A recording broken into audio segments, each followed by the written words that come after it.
ఉపకారము బుద్ధిని ఎల్లడి చేసితివి కనుక అయ్యా తలపైకెత్తో నీవు నాకంటే నీతిమంతుడు. చూడు ఎట్ట ఒప్పుకుంటున్నాడు, శత్రువు చూడు ఎట్ట ఒప్పుకుంటున్నాడు. నువ్వు నాకంటే నీతి పరుడివి, కింద మాట నాకంటే నీతిమంతుడివి.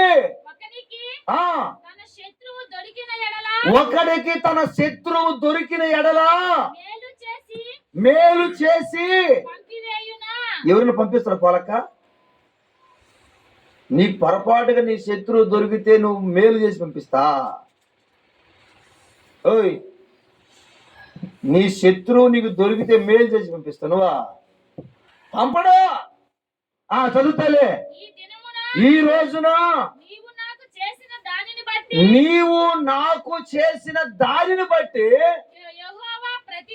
యెహోవా ప్రతిగా నీకు మేలు కలుగునుగాక. నిశ్చయం, తలపైకెత్తో, నిశ్చయముగా నీవు రాజు అవుతావు. ఆమె ఇప్పుడు దాకా రాజు ఎవరు? నేను. ఇప్పుడు దాకా రాజు ఎవరు? నేను ఎవరిని? నీ శత్రువుని.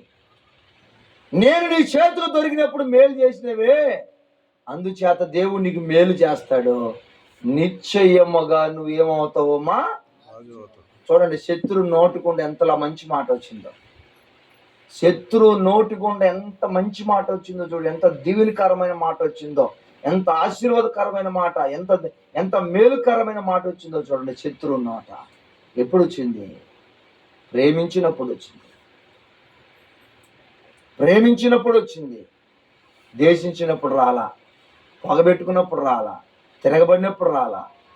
ప్రేమించి క్షమించినప్పుడు, ఉపకార్యం చేసినప్పుడు శత్రు నోటుకుని ఎంత మంచి మాట చూడండి. నీకు దేవుడు మేలు చేస్తానన్నాడు, ఖచ్చితంగా నువ్వు రాజు అవుతావు అన్నాడు. అంటే దావీదు ఏం చేశాడు? శత్రువును ప్రేమించాడు. శిక్షించలా, చంపలా, దేశించలా. ప్రేమించాడు కాబట్టి చిన్న వయసులో రాజు అయ్యాడు.